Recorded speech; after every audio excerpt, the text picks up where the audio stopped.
Okay, real estate agents, we are here with Andrea Gordon, who is a top producing agent in the San Francisco Bay Area, mostly in the Oakland side. She has more than 28 years of experience, over 1,000 transactions sold. She's built and sustained a high volume business as an individual agent, no team. She's known for her consistent systems, her strong client alignment, which we're going to dig into, and it has kept her having a long-term presence in the market. Her work focuses on combining structure, consistent branding, and being herself, being authentic, which is really important if you want to survive in this business. Mhm. Welcome, Andrea.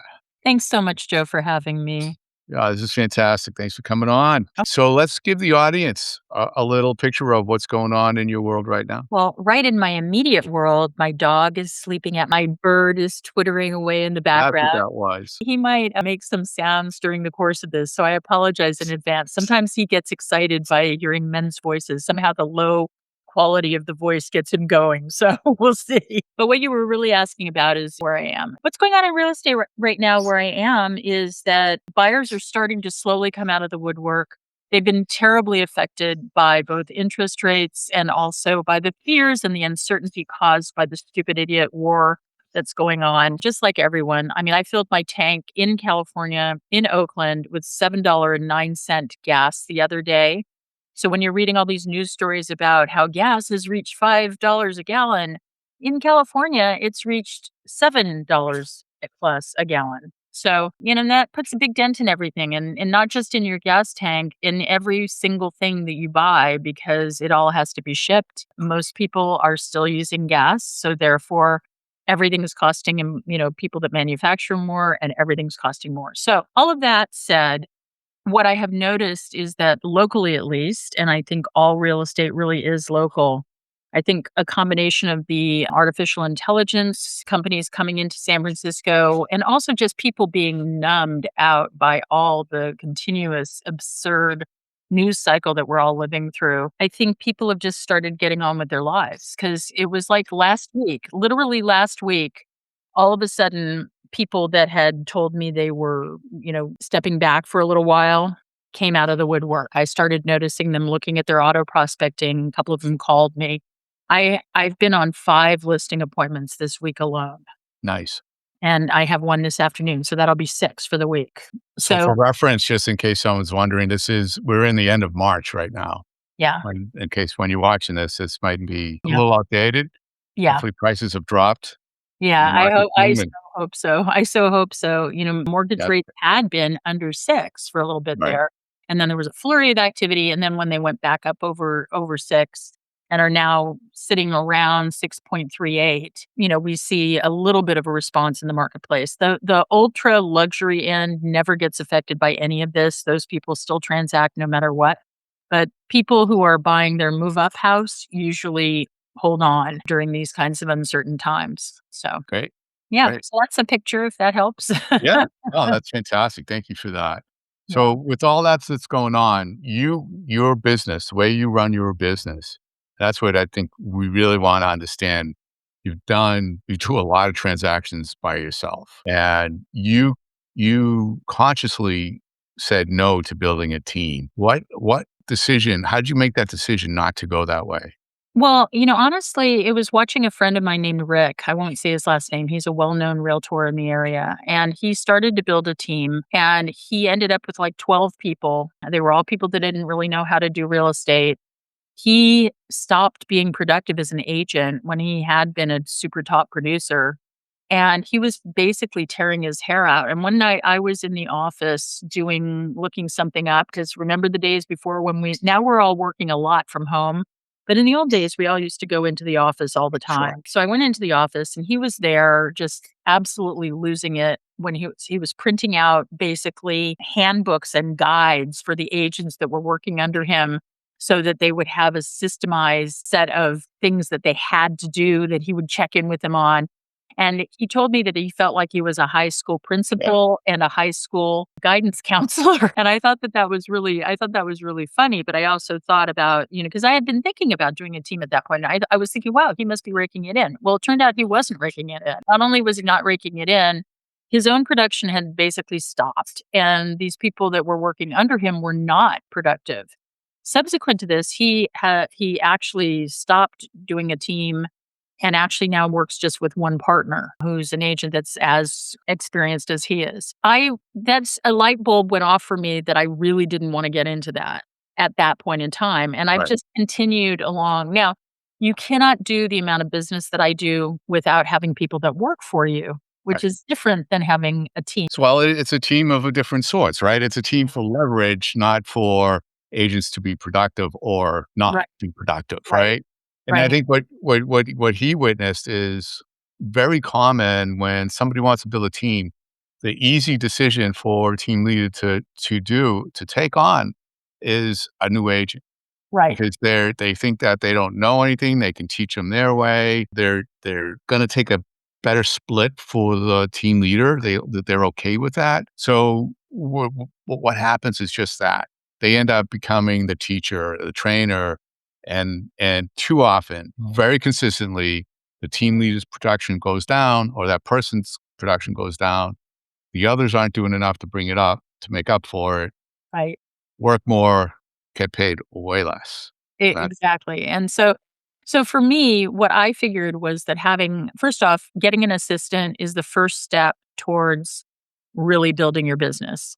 So I got a really terrific assistant. She worked for me for like 6 years.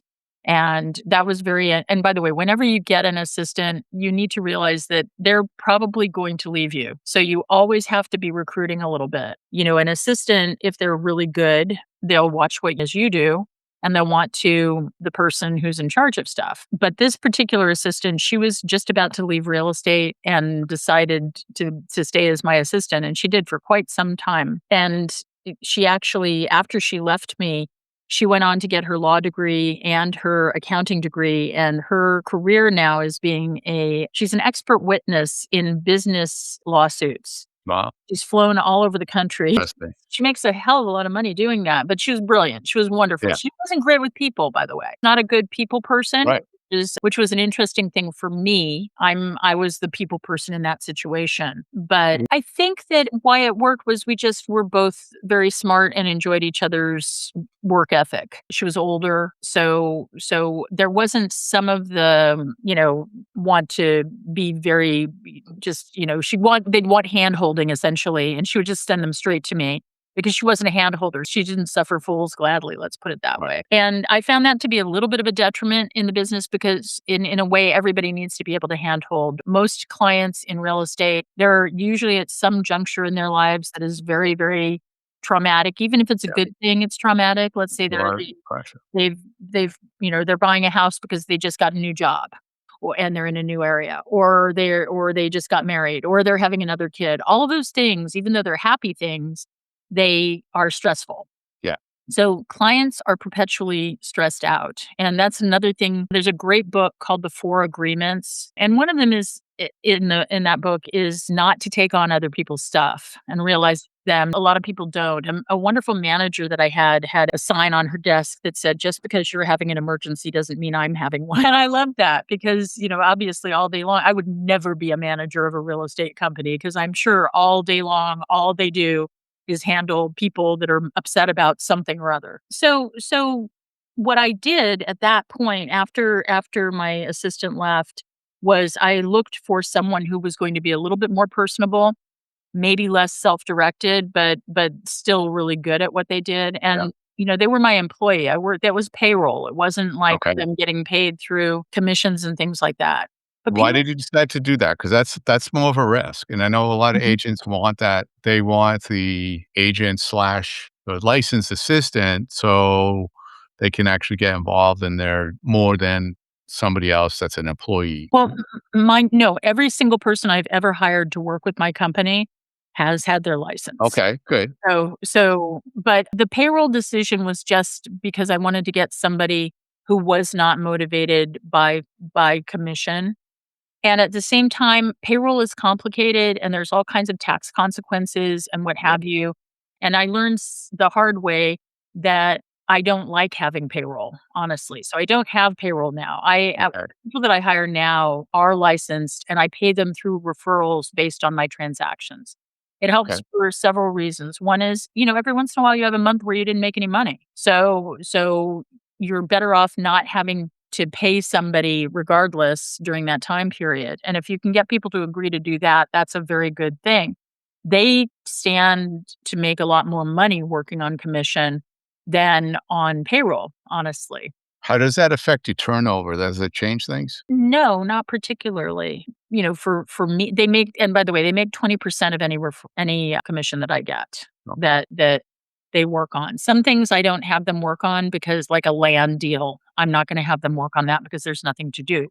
But Right. with listing coordination, what they do is they sit at the inspections, they get the bids, they work on budgets, they work and make sure that things get done on time.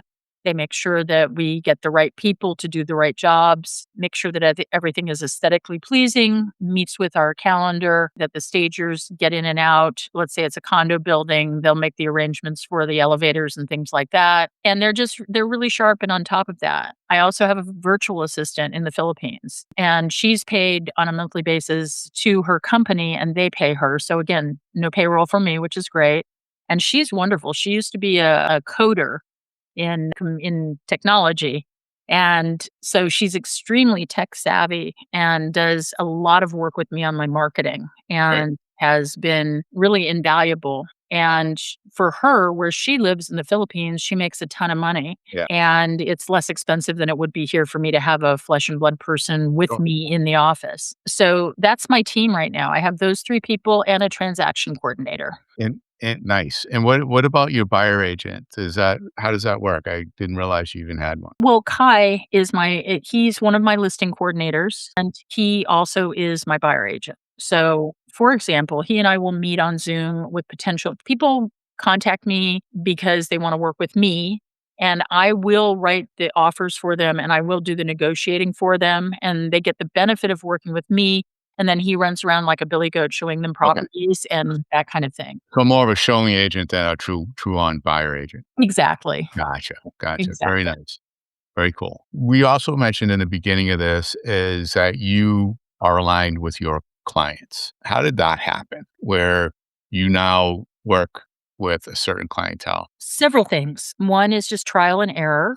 You learn pretty quickly to note when people are nuts when you meet them in a that's not a technical term, but when you're talking to somebody and you realize, oh, this person is going to be incredibly difficult. I don't want to work with them. So I've learned enough to back away from crazy when I see it. So I don't have those people. Then just realizing that it's very likely that you're going to attract that whole thing about the law of attraction. You what you put out into the world is what you bring back. So I started working within the framework of the things that were interesting to me and working in the framework of the services that I already used. For example, in the beginning of my career, I one of my coaches at one point, I have a coach, by the way. I believe everyone should have a coach. I think everyone, literally everyone, whoever they are, should have a coach. Really? But, Anybody that's in a business, an entrepreneurial setting, yeah, a sales setting where there's pressure or a CEO, having a yeah. coach is huge. Yeah, it super is. And one of my coaches told me to give out 5 cards every day. And so I gave out cards to my dry cleaner, to the guy who parked my car, to my mailman, and I got business from all those people. And in fact, I was very pleased. Most of the store owners in the little Montclair village where I was working at the beginning of my stay in Oakland were my clients. Like I sold the guy who parked my car's mother's house for him. And there where I work, there are like 400 agents in like an 8-block radius. Yeah. So the fact that those people picked me, the guy that had the watch repair place picked me, that was really great. And these are people that I also go to and I'm loyal to them. So that worked. And then when I got to Compass, I had a meeting with the then head of marketing, who's gone on to create a company called Agent Upgrade, which does my social media marketing for me, by the way, at this point. And he sat me down and we created a Venn diagram of my best fit customer. And, we started off talking about the things I like, what matters to me, and then what I would like in a customer. And basically, through creating that diagram where everything intersected, I realized that my best client was going to be a well to do, highly educated, sophisticated, left leaning liberal person who was probably in the age range of 35 to 65. That's a That very narrow it specific down. client, and that narrowed it down. So then I started planning my marketing. My marketing, like I don't do sports. I've never been into sports particularly, except maybe tennis, maybe. My husband loves tennis, but so I thought, well, what is it that matters to me? Well, theater matters to me, animal rescue matters to me. And so I advertise in Cal Performances at UC Berkeley. I advertise in Berkeley Reps program. Every single time my ad is on the page where the bios of the performers are for Right. every single show at Berkeley Rep. And it's a long one. So you can't help but see my ad because it's there. I advertise on bus benches. I know people think that those are antiquated, what have you. I've had them forever and people know about them, but I only have them in places where I would naturally go to shop. Right. They see you there, they see you on the street. Yeah, yeah. Right. So that's how I find my best aligned customer. I don't work with people whose politics I don't like. So I know that sounds like a horrible thing. No, you can do But that. but It's actually very smart to to do that me, these days. yeah, to me, it's a matter of your ethics and your morals and what have you. You have to work with people that are aligned with you. Therefore, if I'm very against what somebody else believes at the core of their being, why would I want to Right. participate in that? That would And be they're tough. probably not gonna wanna work with you either, so Yeah, you do exactly. this, right? I'm not, to each their own, except, when you're dealing with racism and things like that. Everything is fine when I was a little kid, politics was very different than it is now. People, and I know this is probably not podcast territory, but especially where you are, but people could have a very cogent, intelligent, intellectual conversation with somebody who was of an opposite political Sure. party. There was dialogue. There were ideas. There were olive leaves that were presented to each side.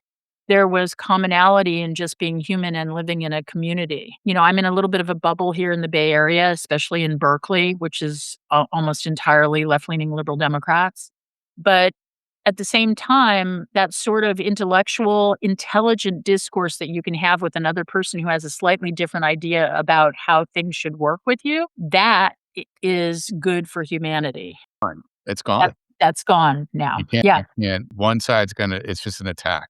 Yeah, it's Both it's sides kind of attack it's each other. kind of it's kind of It's war. I great. can't I can't social media on occasion. I've said something and then gotten just absolutely attacked by people. And yeah, it's like, whoa. Whoa, be Yeah. human. Be courteous and polite at least, for God's Now sake. it's easier to label something when a question that I put out a question once, and the person must not have understood it because the reaction was his name calling, and, he wasn't even close. So let's get back to this. You're Let's get back to Canada's real got it. estate. You are. In terms of who you are as a person, you need to, as a realtor, stay true to that because it otherwise it will not go well. Honestly, it just won't. If somebody is not aligned with you, then everything is going to feel like all the way through the transaction. If you can't communicate effectively and well and clearly with a person, you can't work with them. So, for example, there are baby agents in my office who do not really speak another language. They speak it well enough to get a margarita in Mexico or something, who have taken on people who speak other languages as their first language. And that is idiotic. It's really idiotic. You Where's sh the ethics in that, right? That's not ex fair to anybody. exactly. Uh, So you have to, I mean, communication is absolutely key. So if you're going to do business with people from another country who speak a different language, who don't speak English well, or maybe don't read it well, you need to be working with somebody who is actually genuinely fluent in that language. It's utterly important. So that's not just on a very basic level, but there are subtle nuances of that all the way through to how do you get to that best fit customer. I think that's a crucial thing. Yeah, and that's the big thing. When I look at what you're doing, you not only are aligned with the clients that are attracting you, you're living with them. It's part of your life. You're not somebody that's going to work. Your life and your work is in the same arena.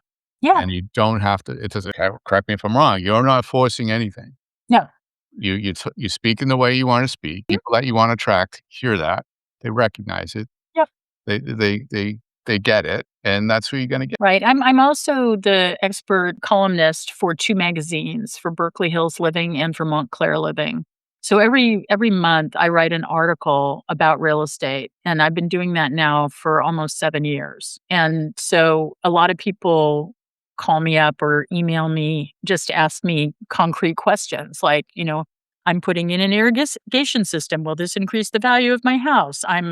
I want to change out the color. Do you know what the colors are this year or whatever? That helps. Those kinds of things help. I also support the Berkeley Humane Society with every breath in my body. I pay for the food for the animals 5 months out of the year.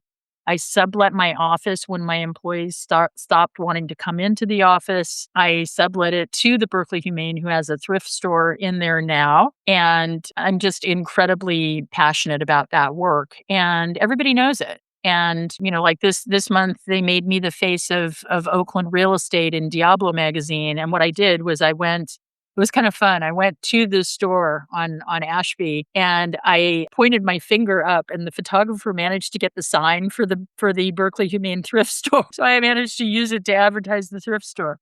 In any case, that's the other thing. Realtors are very, very, I mean, anything that you do in your life, if you're a soccer fanatic and your kids are playing on this, if you're fanatic about whatever charity it is that you work with, the Children's Hospital or some organization that gets library books to kids in areas. Anything that you are motivated to do can actually be turned into a marketing potential for real estate. Absolutely, absolutely. Was there a point where that light bulb went on when you said, I need to find my alignment in my world, in my business, in my life?" Well, yeah. I mean, I think as we get older, we start thinking about those kinds of things. When you're younger, I mean, I don't know. It's stuff. I have a puppy now. When I have 3 dogs, and my puppy the 2 older dogs. They're mellow and charming and lovely. The puppy is a maniac. The puppy is like he's into everything, and he's always so filled with love and joy, but he's also always into absolutely everything and so much energy. And people don't realize that when you are in your 20s, you are a puppy. You have no idea who you are, you have no idea what you're doing, you get into incredible, insane situations that Yeah. when you're 40, you'll look back on and go, "What the hell was I thinking?" Glad you did it then, not now, right? And then There's you a time for that. There's a season. and then you get to be 40 and you're still doing it a little bit, but less frenetically, let's put it that way. And then when you get into your 50s, you have a much more solid idea of who you are, what matters, why you are who you are, when you are. And I'm in my 60s, and believe me, it's so fascinating to me because life is always precious, but when you're young, you don't realize that. And as the older you get, the more precious life becomes to you. And I see right now in my life as the time to do it all, to realize every dream I have, Yeah, because this is the time that I have. So you get very specific, and everything isn't an opportunity. I have to be selective in where I put my energy because this is my time to shine. If not now, when? That's literally my motto. 100%. Couldn't agree more. And you have, being in your 60s, you have so much more knowledge about so much more. You're so much more valuable to your clients and to the Oh, world. absolutely. I've done this for so long. I'm not about the individual deal, that I'm about the people. I love that. It's really, really different. And It's when a you're healthy attitude. when you're younger and you're trying to start and you want a house and you want all those things, it does become in some ways about the money. And the second you realize it's not about the money starts coming to you. Trust me, that's really true. If you are grabbing after money, it will run away from you. If you are grabbing after life, life will make it possible for you to do what you want, if that makes any sense. Absolutely. Yeah, I mean, like I'm in my second year of a PhD program right now. you can't get enough stuff to do, huh? Wow. Yeah. No, I've always wanted my PhD. I had a master's degree. I'm a frustrated professor at heart. So it's so exciting to be studying and also all the people I'm studying with, they're all potential clients, every last Right, one. right. Oh, Yeah. everywhere. And Yeah. because your heart's in that, you're with them. Yeah. I love that, that you recognize, and I think a lot of agents struggle with that. They're being told they have to go knock on doors, pick up the phone, go meet people everywhere and anywhere, which is easy, which is kind of what you've done. Yeah, Mhm. you've done it in your world, Yeah. right? And I think that's one of the biggest struggles I see agents trying to figure out themselves so that they can actually work in their world and do that. I think the other part of it is that not everything works for everybody. And again, having a coach is really useful. There are some coaches that are just what you call accountability coaches. Yeah. And those coaches are all about numbers, numbers, numbers. How many phone calls do you have to make? How fast can you jump?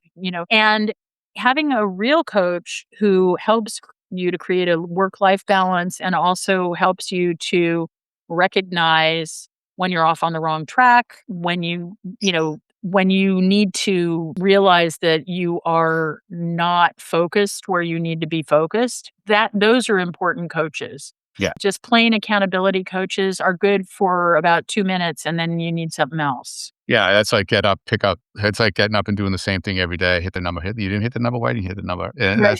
that's not growth. That's not growth. No. To grow into who they really can be. And I totally agree with you. In my coaching, it is all about the person, the insides, and that's what matters. Obviously, I have tactics that we get into once in a while when there's the opportunity. Yet most of it is about agents uncovering who they really are and what they Sure. want to do. And I had one agent just recently, he realized how much of an influencer he was Mhm. as a leader, and he'll be on stage someday telling Yeah. his story. And that's what we've uncovered. And he is so excited about where he's heading right now. He's still in real estate. He's still going to do real estate. He's still going to love that. Yet Yeah. he has a bigger vision of where he wants to go. Yeah. Fantastic. Let me ask you about your crossroads. You just I don't know when you did it. You went over to Compass.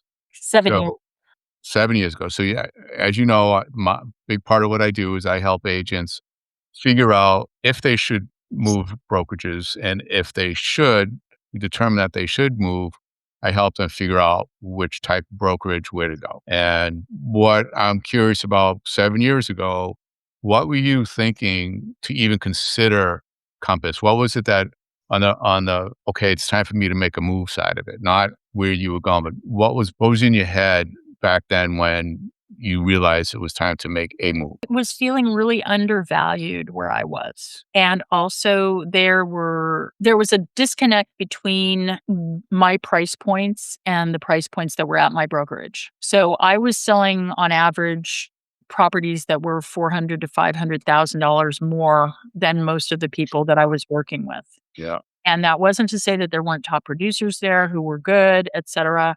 It was just that I was going towards a different sort of property for the most part. And it caused a problem for me because, being in Berkeley, all of our marketing materials were on recycled paper and they looked kind of like all the artwork that was associated with our brand looked almost like comic book stuff.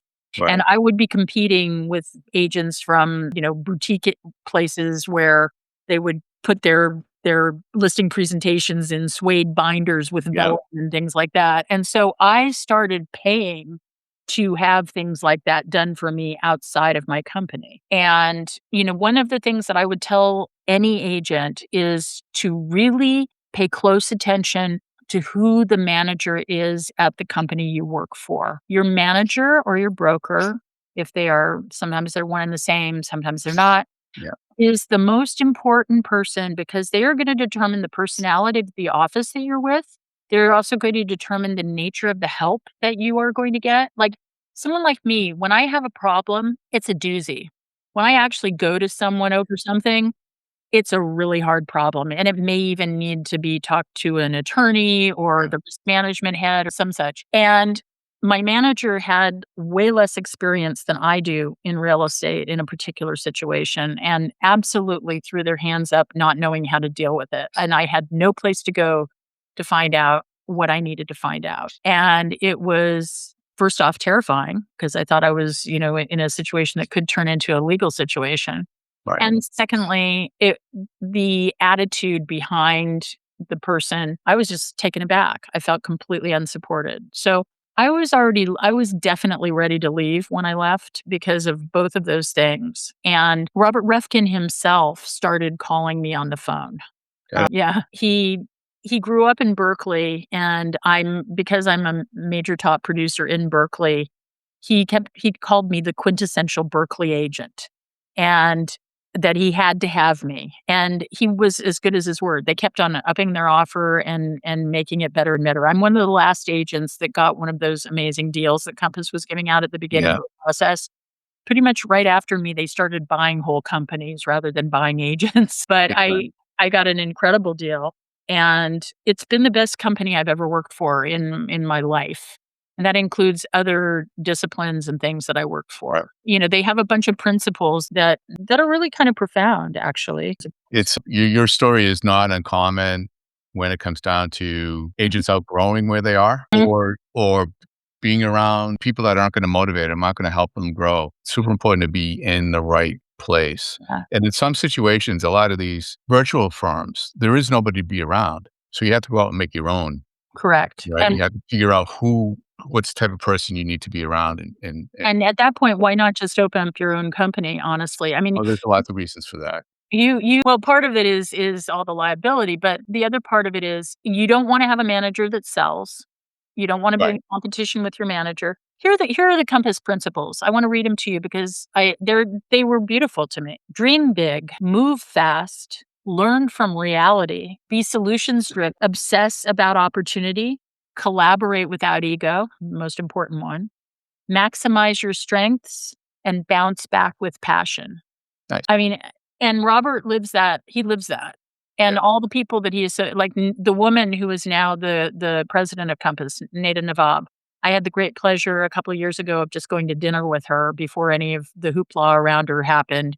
And I would consider her, a friend. She's an incredible human being. All of these people, the culture of Compass is exquisite. You're surrounded by people that are top producers. Yeah. You're what? This it's exquisite for you. Like, I was just talking to somebody who went over to Compass, lasted 2 weeks. So It goes many different yeah. ways. The tech is hard to assimilate. It's really you have to become tech savvy if you're gonna work there. You're surrounded by young people, which I love. I love being around young people because they energize me. Oh, sure. And also all the agents in the company, at least where I am, and I don't know how it is all over the rest of the country, but in the Bay Area, Compass agents have to be in the top 2% of agents in the country. I found out from Leonard Steinberg, who's our chief evangelist at Compass. He writes a column every single day that's very interesting. He told me that I was in the top 1.002% of agents in the country. And, I love it that that he cared enough to email me with That that. in. Sure. There are 40,000 agents at Compass, and he contacted me with that. I know that I have a different ride at Compass than a lot of people do. Yeah. I've been there for a very long time, so I'm like, and beyond that, I'm a top producer and real estate, and no lie, everybody needs to know this. Real estate is always going to be a meritocracy. Anyone who tells you different is lying to you. Right. People at the top who are doing really, really well, they're going to get the goodies. And you just have to get over it and be okay with it and try to be one of those people at the top or be satisfied with where you're at and not worry about it. I mean, Well, that's, again, Compass works for you because it aligns with you, yeah, right? It aligns with everything you believe in. yeah. And a lot of agents are not gonna work with that way. I think your point too was very important. It really does depend on the manager. So around here in North Carolina, the Triangle area, there are some firms that have the best, they have a great broker in charge or a great franchise owner that is absolutely boutique style. They're not company people. They are agent people. Yeah. And that makes those are people that I would recommend to some. And by the way, So I am not I may be a cheerleader for Compass, obviously, but it doesn't necessarily mean that other companies are not great. I meet real estate agents on my own podcast all over the country, literally, and in Canada too. And there are great companies everywhere. And it's up to you as an agent to grab what you can from whatever company you're at. You are an entrepreneur. You are that company's client. So take advantage of every single service and capability that they have to help you to be who you can be. And so, again, I'm bullish on Compass, but I also really loved Coldwell Banker. I was happy when I was there. I wasn't that much in love with my last boutique company, as I mentioned, but that didn't matter. That was a choice that I made, yeah. and you make mistakes and you've learned from them every single time. So So one last question, and then I want you let people know how to get in touch with you if you want. If an producing agent, is at the crossroads in their career, what is the one question they should ask themselves before they make any kind of decision? I would say that so before you make that leap, ask yourself, is this about my company or is this about me? Absolutely. Yeah. That's hard to ask yourself though. That's where, uh, Self-inquiry is generally hard. yeah, It really is. yeah, Most people don't think about themselves in a funny. I mean, they're self-involved, but they don't think about who they really right. are. Right. And that's the biggest challenge. And that's why I started what I do, because I was on the other side recruiting all the time. And I could tell agents didn't really know what they wanted. My Mhm. job was to recruit them to the company. So my job wasn't that, Mhm. right? The Filling other the way around. Yeah. Now it's all about the agent, right? So they need to figure it out. And I've suggested people don't move. Yeah. They're in this right spot. They just need to tweak their game because they have what they need. It's them. So Right. because of that, it is expensive to move. It's an Yeah. investment. It's an Yeah. investment, and if they're moving to the wrong thing. Right. So Absolutely. If I had not been beguiled by the whole lure of the boutique world, I probably wouldn't have left Coldwell Banker. I was there for 8 years and I was very happy. At the end of the day, a lot of the moves that you make sometimes are lateral and sometimes they put you back in a certain way. But, through it all, my business was thriving. It wasn't like it ever stopped. So you also need to realize that your business is you. It's absolutely you. It's not the company that you're with. The company you're with are all the bells and whistles and the marketing tools that you can offer you and any of the risk management tools that they can offer you. All of that stuff is stuff. But at the end of the day, your business is actually you. yes, and understanding you is the key, right? That's the biggest part. That's the Truly is. biggest challenge for a lot of people. Truly is. Andrea, this has been fantastic. Your insight is very valuable, and your story is compelling, and I'm sure a lot of agents out there can relate to that. If somebody wants to reach out to you for a referral to I would love Oakland, that. Please. what is it? What is your full territory? You mentioned Berkeley, you mentioned Oakland. What I do still because I started in San Francisco. I still do some San Francisco. I do Berkeley, Oakland, Albany, El Cerrito, Richmond, some Alameda, some San Leandro, and that's probably enough. Yeah. And I am literally the number one agent in Berkeley and Oakland. And you can reach me at andreagordon.com. You can also see my podcast, which is Realizations, capital REALIZATIONS. Podcast is available on Hulu, Spotify, YouTube. I have all kinds of people over on that show. Robert Refkin's been on it. Mayors have been on it. Plumbers have been on it. Anybody who relates in any way, shape, or form to real estate is on there. I started the podcast because I got upset about the NAR DOJ lawsuits and decided that rather than be angry, I realized that the American public really needs to understand what it is realtors do and why our job should be respected. So that's why I started the podcast, and that's the theme of the podcast. Yeah. So Andrea at AndreaGordon.com, at Andrea Gordon Real Estate, all over social media in a wide variety of ways. Thank you so much for having me on the show, Joe. I Been really great. appreciate it. It's been great. Thank you. Subscribe, hit the button. All Stay tuned. right. Great people on weekly. Andrea, thanks so much. Be best. Have fun. Thank you, dear. Bye.